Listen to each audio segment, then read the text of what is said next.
7 mars 321 à Rome, tu es sénateur romain lorsque l'empereur Constantin signe un édit qui va changer pour toujours le rythme de vie de centaines de millions de personnes à travers les siècles. L'empereur romain Constantin Ier promulgue un édit faisant du dimanche, dies solis, le jour du soleil, un jour de repos officiel dans tout l'Empire romain. C'est la première fois qu'un jour de repos hebdomadaire est imposé par loi impériale dans l'Empire romain. Cette décision mêle influences de chrétiennes et culte de Sol Invictus, soleil invaincu, dont Constantin était adepte. Les juges, artisans et commerçants des villes doivent chômer ce jour-là, les travaux agricoles restant toutefois autorisés. Cet édit est à l'origine directe de notre week-end moderne, héritage de la Rome antique.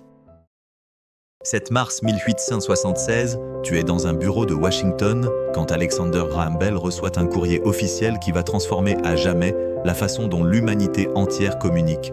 Alexander Graham Bell reçoit le brevet américain pour son invention du téléphone, déposé quelques heures seulement avant celui de son concurrent Elisha Gray. 3 jours plus tard, le 10 mars, Bell réalise la première conversation téléphonique de l'histoire avec son assistant Watson.